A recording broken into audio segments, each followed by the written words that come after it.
que profundizar un poquito en algunos temas que identifiqué del capítulo 3 del estudio de ayer y para que abordemos un poquito más estos temas.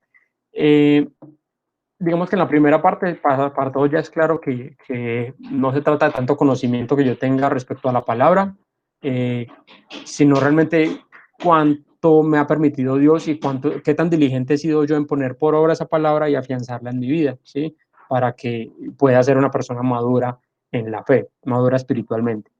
Eh, bien contradictorio, bien, un contraste muy fuerte en la iglesia de Corinto, ya que dice la palabra que tenían todos los dones, o sea, eso no se ve, no se ve en la actualidad, yo no tengo memoria de una iglesia así tan avivada como esa, pero dice que la iglesia de Corinto tenía todos los dones, pero aún así eran niños espirituales, es decir, que a veces de pronto la gente se basa más en que, uy, este sana personas, este ora y se sana personas, él es muy espiritual, este enseña muy bien la palabra, es muy espiritual, este sirve y da mucho, es muy espiritual, ¿sí? Y eso no es así. La palabra dice que Dios, nosotros miramos lo de afuera, pero Dios escudriña el corazón, ¿sí? Dios mira el corazón, es el único que puede ver lo de adentro de nosotros y por eso les envié esa prédica de, ¿cómo se llama? Plani, cómo es que se llama, Juan?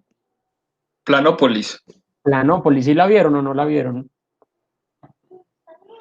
No la vieron, no, se la perdieron, muy buena, tienen que sacar el tiempo para verla porque es muy buena, le abre a uno mucho la mente respecto al por qué no entendemos esa dimensión superior que es de Dios por estar en una dimensión inferior que es la nuestra. Se la recomiendo para que se la vean.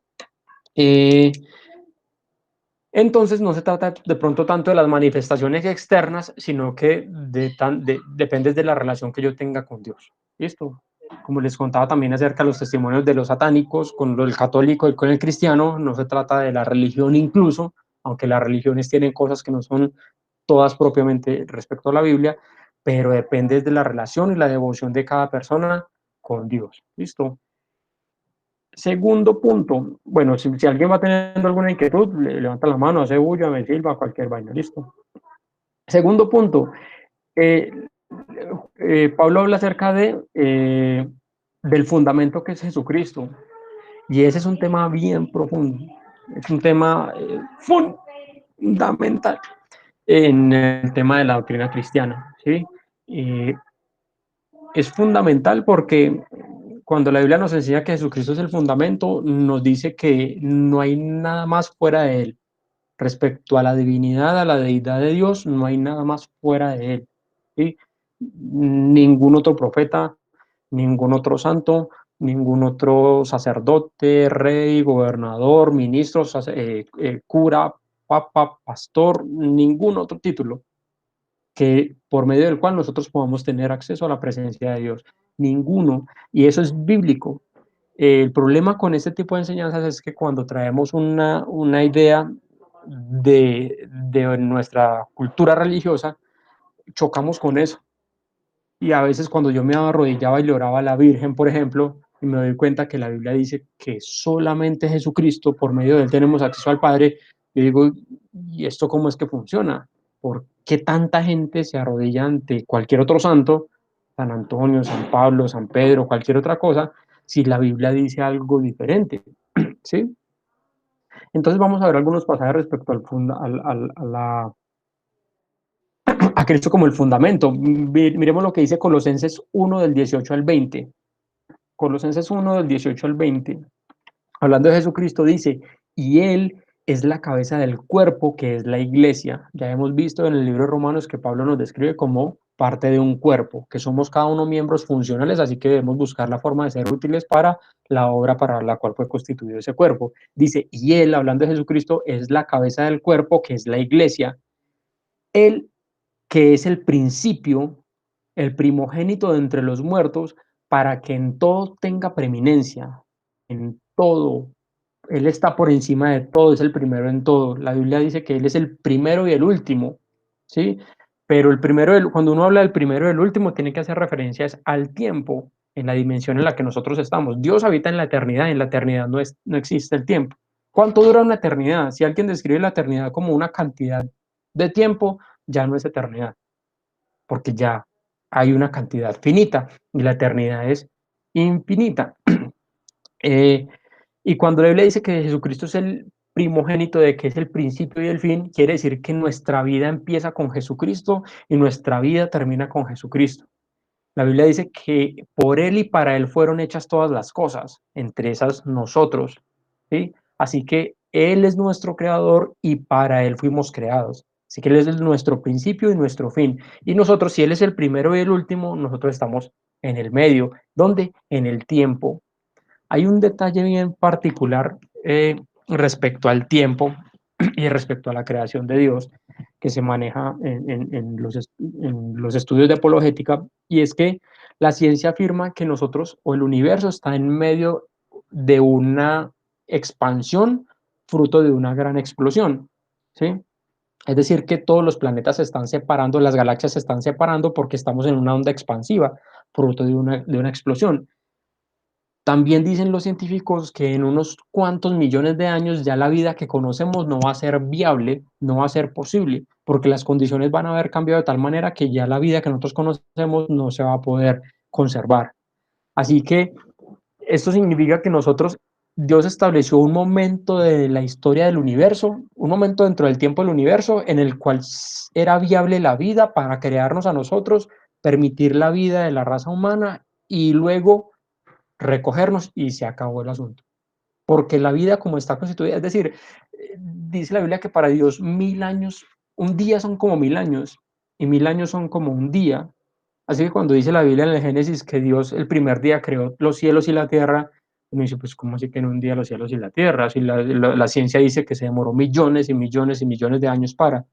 Digo, pues bueno, ahí hay una relación respecto a lo que fue la creación y a lo que Dios nos permite a nosotros entender de cómo fue. No habla necesariamente de que fue un día 24, un día calendario de 24 horas, sino que es la manera como nosotros lo podemos entender. Eh, entonces, en esa forma en la que Dios nos creó, en el tiempo en el que estamos, dice la ciencia que es justo en el tiempo propicio en el cual se puede dar la vida que nosotros conocemos. Va a pasar ese tiempo y vamos a acabar, va a acabar todo lo que existe, entre ellos nosotros.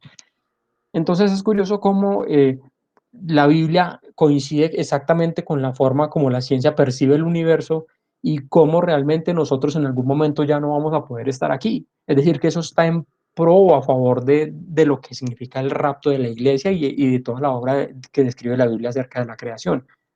Primero creó Dios unas cosas, luego un momento en la que ya fue propicio o adecuado el espacio para nosotros, nos creó y en algún momento ya no será útil o sea, no este espacio para nosotros y nos va a sustraer de aquí. Listo. Eh, respecto al, entonces, respecto a Jesucristo, la Biblia dice que Él es el fundamento, Él es la piedra angular de los edificadores, de los arquitectos. Y quiero que vayamos al libro de Mateo, al Evangelio de Mateo, en el capítulo 21, del 33 al 44. Allí encontramos la parábola, dice la parábola de los labradores malvados. Y se las quiero leer porque eh, tiene que ver con el tema de Jesucristo y el fundamento. Dice, en la Reina Valera contemporánea, dice Jesucristo, escuchen esta otra parábola. El dueño de una finca plantó una viña, le puso una cerca, cavó en ella un lagar, levantó una torre y la arrendó a unos labradores. Está hablando de la obra, de la creación de Dios. Y luego se fue lejos. Cuando llegó el tiempo de la vendimia, ¿sí?, de la cosecha, envió a sus siervos para que le entregaran la cosecha. Pero los labradores agarraron a los siervos y a uno lo golpearon, a otro lo mataron y a otro más lo apedrearon. El dueño envió de nuevo a otros siervos, más que los primeros, y los labradores hicieron lo mismo con ellos. Finalmente les envió a su hijo, pues decía, a mi hijo lo respetarán. Pero cuando los labradores vieron al hijo, dijeron entre sí, este es el heredero, vamos a matarlo y así nos quedaremos con su herencia. Entonces lo sacaron de la viña y lo mataron. Así que cuando el señor de la viña venga, ¿qué hará con los labradores? Le respondieron, destruirá sin misericordia a sus malvados y arrendará su viña a otros labradores que le entreguen el fruto a su tiempo. Luego Jesús dice en el versículo 42, Jesús les dijo, ¿nunca leyeron las escrituras?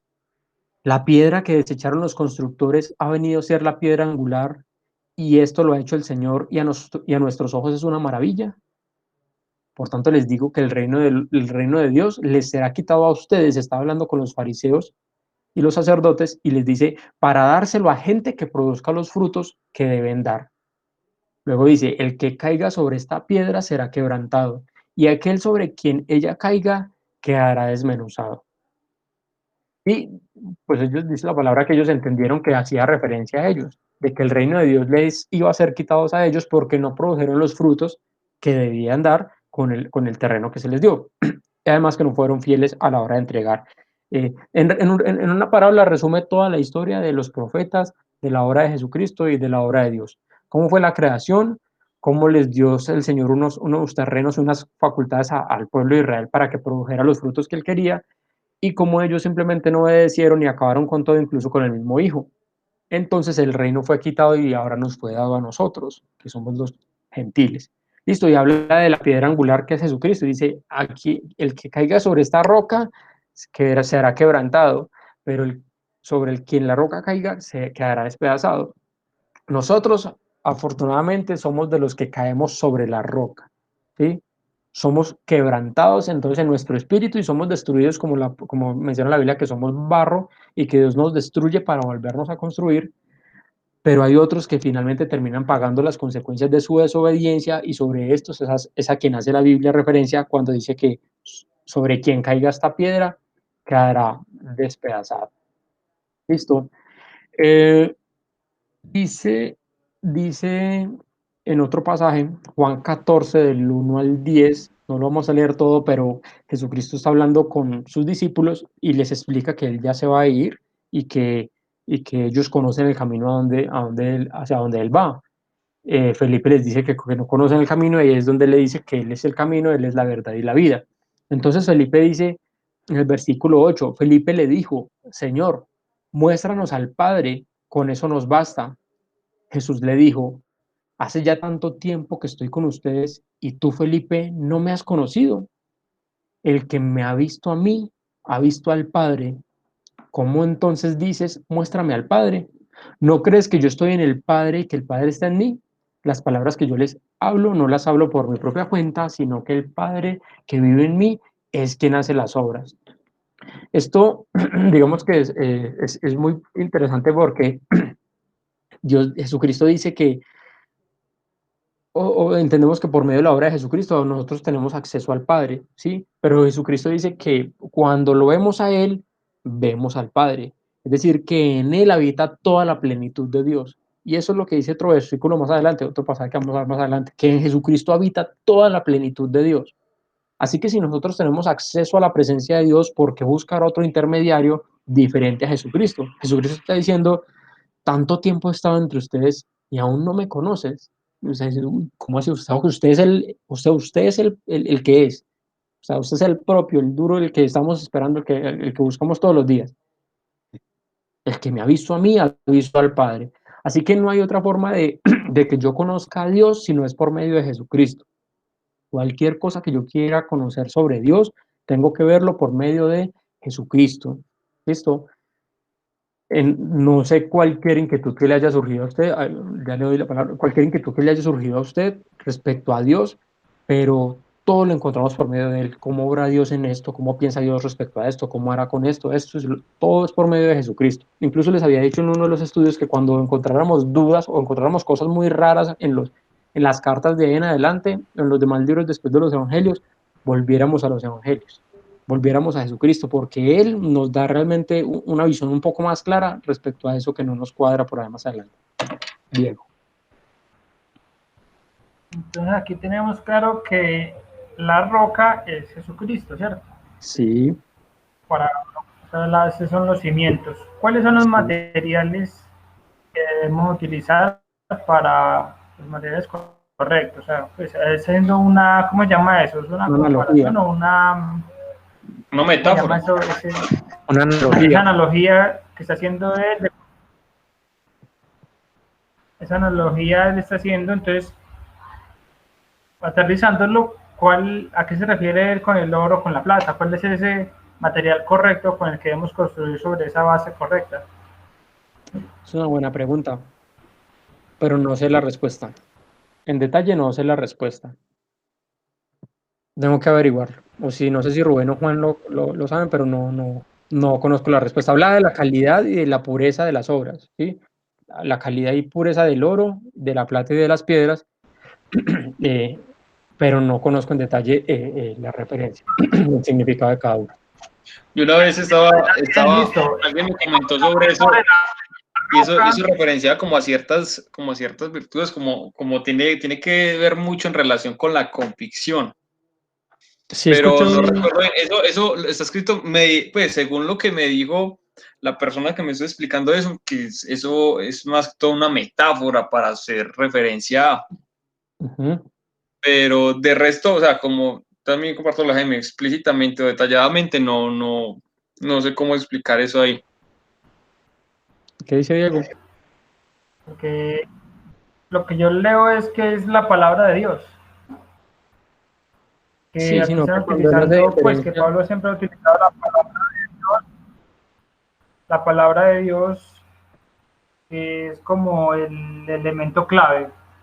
Dice aquí que la palabra de Dios es el elemento clave para la familia, para que alcance la madurez, o el alimento sólido para los maduros, ¿sí? Que ya pueden digerir el alimento sólido. Y también la palabra es la semilla que se siembra. Y también ahora aquí, que ahora la palabra son los materiales ideales para construir sobre la iglesia. sí, La sino que iglesia de tengo Dios, la roca. entendido, tengo O no. entendido que no habla solamente del tipo de material, sino de la calidad del material, es decir, de la intención con la cual yo hago la obra. Pablo decía que algunos predican, no sé si lo leímos ya o creo que está más adelante, algunos predican a Cristo por contienda, algunos por vanagloria y algunos por buena intención, y todos predican de Cristo, es decir, que en principio cumpliríamos con lo que Diego acaba de mencionar, que es la palabra, ¿cierto? Pero como entendimos que esas obras van a tener una recompensa cuando sean probadas por fuego y lo que permanezca, entonces eso va a recibir retribución, haciendo referencia al oro, la plata y las piedras preciosas. Habla entonces de la motivación por la cual nosotros hicimos la obra. Si fue con buena intención, si fue por amor por las almas, si fue por amor a la obra de Cristo, o si fue por vanagloriarnos y aprovecharnos de eso para someter a los demás. Listo.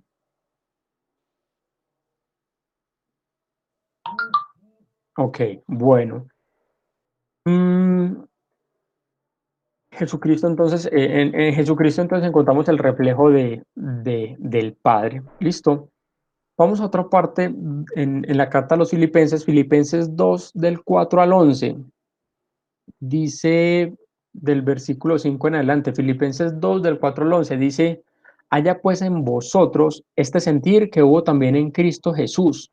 Dice, el cual siendo en forma de Dios, no estimó el ser igual a Dios. Oiga esto, el detalle de las palabras, el cual siendo en forma de Dios, no estimó el ser igual a Dios, es decir, no se aferró a eso, no le dio tanto valor a eso como cosa que aferrarse, sino que se despojó a sí mismo, tomando forma de siervo, hecho semejante a los hombres, y estando en la condición de hombre, se humilló a sí mismo, haciéndose obediente hasta la muerte y muerte de cruz. Luego dice, por lo cual Dios también lo exaltó a lo sumo, hasta lo sumo, y le dio un nombre que es sobre todo nombre, para que en el nombre de Jesús se doble toda rodilla de los que están en los cielos y en la tierra y debajo de la tierra, y toda lengua confiese que Jesucristo es el Señor para la gloria de Dios Padre. Profundísimo este pasaje porque me parece que descarta completamente cualquier otra posibilidad de que exista algún otro ser al cual yo me le deba arrodillar. No hay ninguna otra posibilidad. Y además de eso está diciendo, podría uno decir, ¿cómo así que Dios le dio a Jesucristo, le dio un nombre que es sobre todo nombre y que lo exaltó hasta los humos? Si Jesucristo no era pues Dios también.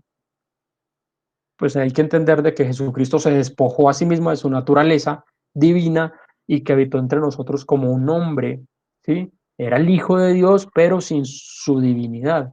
Ahora, por eso mismo, entonces Dios Padre le puede retornar o devolver el lugar en el que él estaba, ¿sí?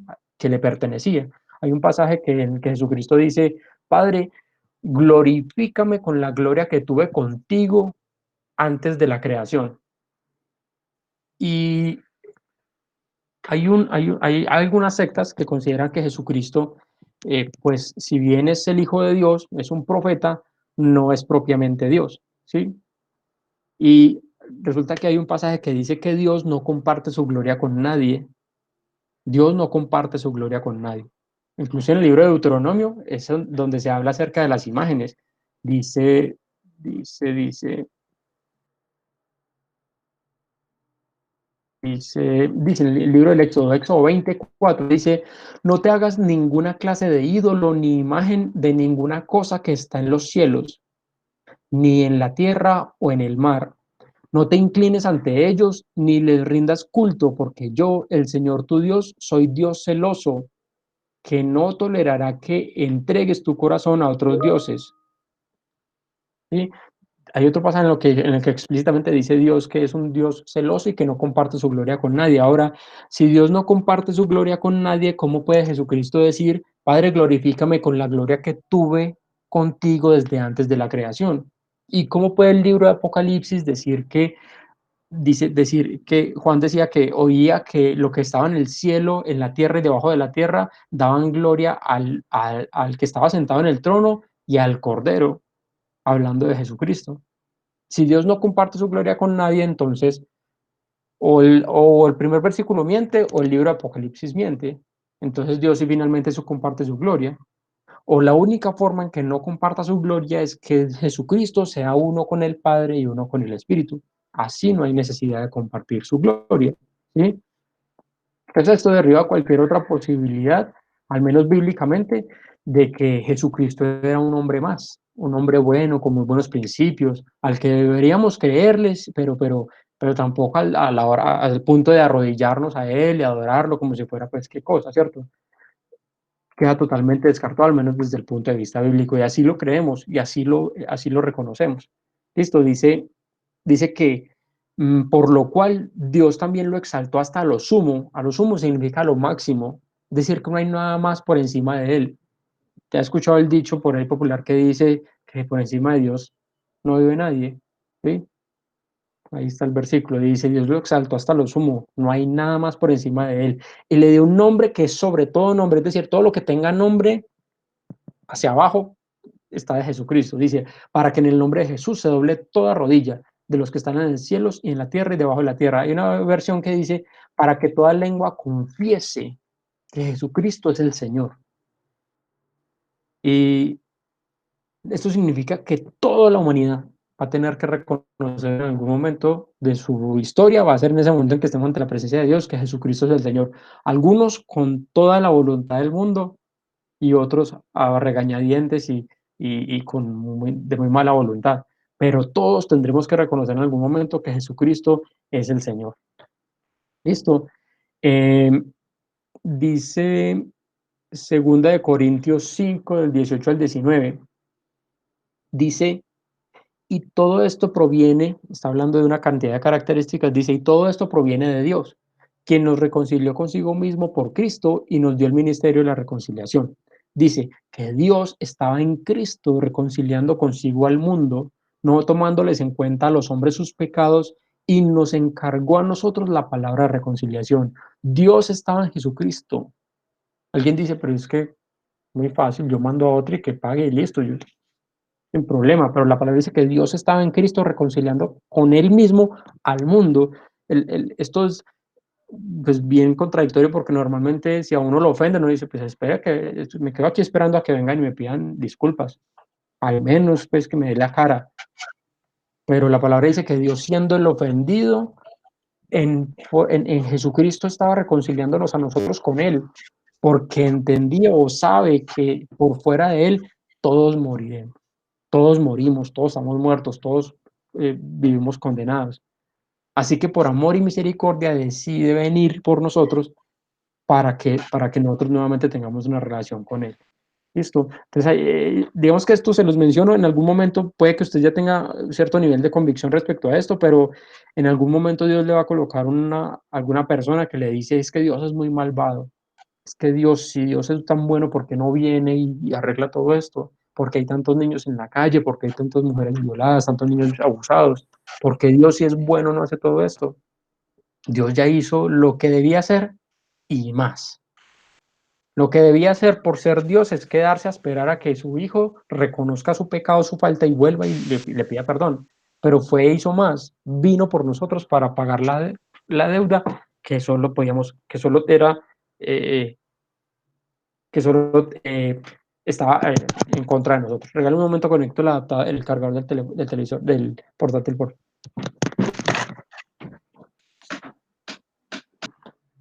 ¿Cuántas herejías he dicho? Bien, profe, bien. Todo bien. Juan José estaba haciendo copia. Dios no me permite enumerar las profe, que herejías. revise.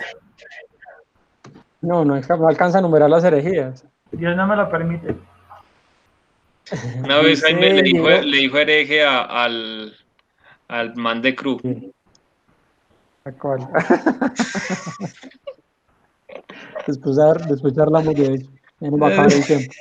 Dice el libro de Deuteronomio 28. No, bueno, es el que les leí ahorita acerca de los préstamos. No tiene nada que ver con el estudio. Listo. Quería hacer un poco más de énfasis en ese tema de la piedra angular, porque la Biblia dice que Jesucristo es la piedra angular, ¿sí? La que desecharon los edificadores y que esta vino a ser la piedra angular. Para nosotros es el fundamento y es el fundamento, así no lo reconozcamos, ¿sí? En él inicia todo y en él termina todo. Hay un apologista que es Daniel Díaz que dice Jesucristo es la completez de la ciencia. Los científicos llegan a un punto, dicen, entendemos cómo funciona, pero no entendemos cómo pudo llegar hasta ese punto, cómo pudo formarse y para qué está ahí, por qué de esta manera y con tanta complejidad, hablando de cualquier tema a nivel científico. Pero el que tiene conocimiento de la palabra de Dios y de Jesucristo, dice Jesucristo es la completez de la ciencia. Es decir, Jesucristo le da sentido a la ciencia. Y cuando la palabra dice que en el principio era el verbo y el verbo era con Dios, cuando uno escudriña un poco acerca del significado del verbo, habla acerca de toda la información, todo el conocimiento, lo que los griegos denominaban como el logos, que a ellos, los griegos, cuna de la filosofía, afirmaban que el logos tenía que ser la causa de toda la creación, y no entendían qué era, pero el logos tenía que ser la causa de la creación. Luego aparece en la Biblia y en Primera de Juan 1 se dice, Primera de Juan o el Evangelio de Juan, no estoy seguro.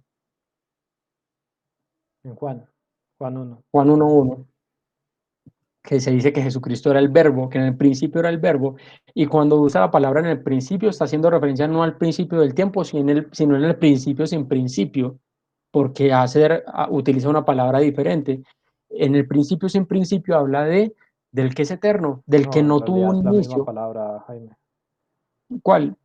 No me acuerdo la palabra en el griego, pero es la misma. El problema aquí, o de ¿Te pronto parece que es Arche? No, Arche es arquitecto. Y lo hacen referencia a Pablo más adelante, hablando de los huestes espirituales.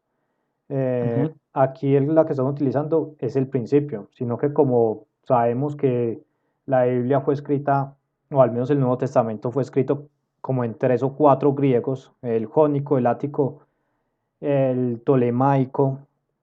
Entonces, cuando se habla de esta misma palabra, en este significado, no significa principio, sino que significa en el sin principio, o sea que no tiene inicio. Más adelante, si vuelven a utilizar esta palabra principio, no en el Evangelio de Juan, sino en otro libro, no me acuerdo en cuál, pero ya lo hacen de una forma más, pues con otro estilo de escritura, no jónico, sino creo que tolemaico, si no soy mal. Entonces ahí se ve la diferencia entre las Entonces dos. en el versículo, en el primera de Juan 1:1, en Juan 1:1 se utiliza ¿cuál? Creo que es el jónico, si no No, estoy mal. ¿cuál significado? El sin principio. Bueno, En Juan 1, eso es lo cuando que se estaba habla. diciendo, ¿no? ¿Cómo? Eso era lo que les estaba diciendo. Sí, sí, sí. Sino que estabas diciendo Ok, que eran diferentes palabras, pero esa no es la misma palabra que están utilizando, sino que el significado es diferente según la raíz griega. ok. Entonces hace referencia a Jesucristo como el principio o el que no tuvo principio, el que siempre ha sido. El que no tuvo principio es el que siempre ha sido. Y escuché un mensaje más brutal aún de un personaje que está un poco más tostado que todos, que decía que Dios no existe. Y después lo explica y tiene todo el sentido. ¿Ustedes qué piensan? El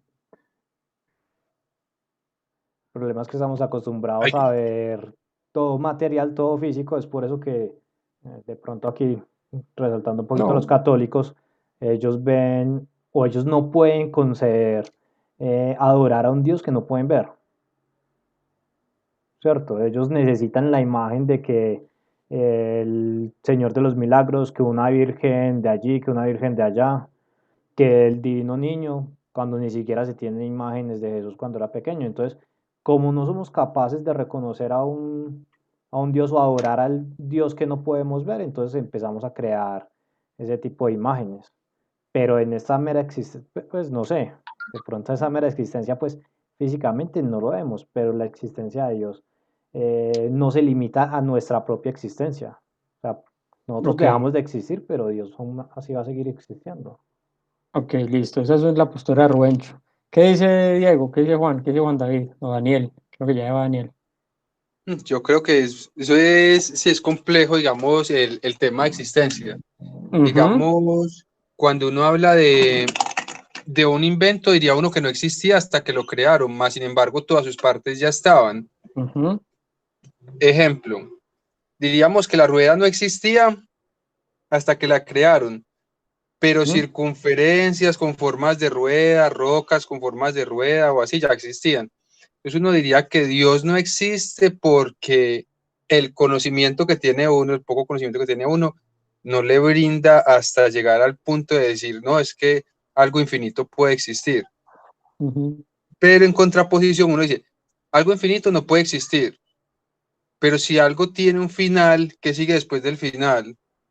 Entonces ahí es donde uno pienso yo que muchas veces me he cuestionado yo que la mente a uno no le da para, ni siquiera para poquito, porque uno mismo se contradice. Ok. Algo no puede estar desde los tiempos, no tuvo que haber tenido un comienzo, y antes Ujú, del comienzo que hubo, pues tuvo que ok. ser sin comienzo.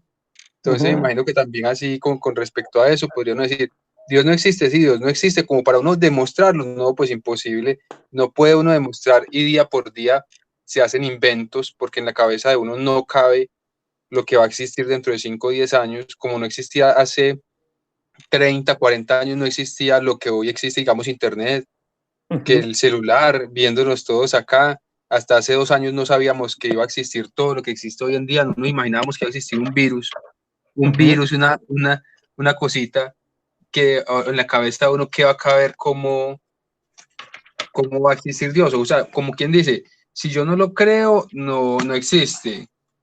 Pero, Es una pero, no, canción hemos, que le gusta a Juan.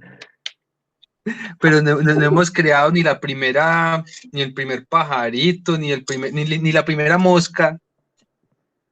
Entonces, Ok, me imagino que listo. Por ahí va más o menos por la línea que menciona Juan, pero hace falta un detalle ahí bien. Pues yo tampoco lo conocía, se lo voy a compartir ahí porque lo vi, pero tampoco lo conocía. ¿Qué dice Diego?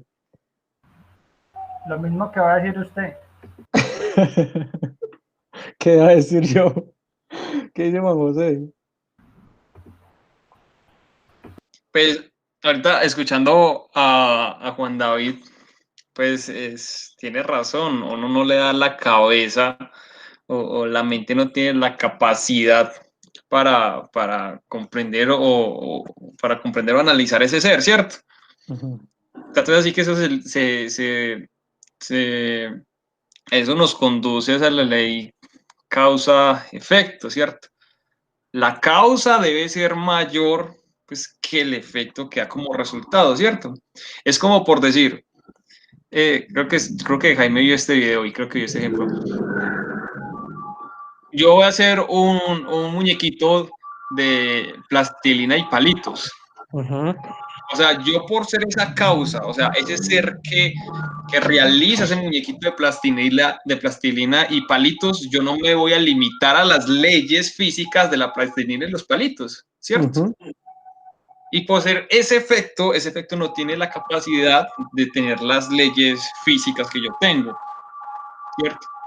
por tener como esa brecha, eso es la diferencia que podemos ver acá. Para nosotros va a ser imposible porque la mente finita no da para conocer o para comprender con exactitud algo infinito. Ok. Entonces, ¿usted cree que Dios existe o no existe? Obvio. Esa ley es inviolable, causa y efecto. Diego cree que Dios existe o no existe. Sí, claro. Juan dice que Dios existe o no existe. Pues yo digo que la única forma de que Dios exista es que, pues, de que de alguna forma lo afecte a uno, porque si es por demostración, pues si es por demostración diría que no, pero si ya es por experiencia que uno diga sí existe. Ok. Entonces, ¿existe o no existe? Sí existe. Ok, Rubén, ¿qué dice? ¿Existe o no existe? Venga, me repite el significado de existencia. Ok. Ahí radica el asunto. Sí, porque Ahí o sea, radica el asunto. era de pronto lo que yo estaba tratando de explicar al principio, no me hice entender. Bueno. Suele Rubén, por suceder, usted. me suele suceder Lástima que no mucho. entiendes. Me suele En el suceder mucho. principio todo era Eso, inexplicable. Rubén, haga que eso está bueno. Sí. Tiene que ver con eso, ¿sí? Con la definición. Realmente estamos utilizando más la expresión de que Dios existe. Dios no existe. Incluso cuando Él se presentó no dijo, yo empecé a existir. Dijo, yo soy. Y eso tiene que ver con el tema de las traducciones, las lenguas y los idiomas, porque, por ejemplo, en el inglés se dice el verbo to be significa ser o estar, ¿cierto? Y dependiendo de la condición de la frase, uno dice, utiliza incluso el verbo to be. Pero cuando Dios se presenta, dice, yo soy el que soy. Es decir, que Dios es. Dios no existe, Dios es. Existir significa que es una composición de dos palabras y con el prefijo ex, que es salir de. Empezar a existir, empezar a ser. Existir es empezar a ser. Y Dios no empezó a ser, Dios es. Por lo tanto, Dios no existe porque Dios no empezó a ser, sino que Dios es. Y eso coincide con lo que Dios, con el nombre con el que Dios se presenta. Yo soy el que soy. Listo. Cultura general, pero les va a servir en algún momento cuando estén haciendo el arroz. Listo, Dios no existe realmente, no existe, pero la profundidad de ese tema es mucho mayor. El asunto tiene que ver es con las formas en que nosotros utilizamos el lenguaje, ¿sí? Y por eso el personaje que les mencioné, contradice a mucha gente y les dice, vea, aquí en esta conferencia, en esta reunión, se me van a salir por ahí la mitad de los cristianos que están aquí. Y yo los entiendo, pero les pido, espera un momentico porque voy a continuar. Empieza diciendo Dios no existe y explica, este man está rayado, quién satánico era, y terminando una explicación mucho más racional y fundamentada que a la que nosotros nos apegamos diciendo Dios existe, Dios existe, Dios existe. Listo. Les voy a compartir el videito. Yo creo que así terminamos el día de hoy. Hay más temas por tocar respecto a ese capítulo 3, pero por tiempo, por respeto a ustedes, no vamos a continuar.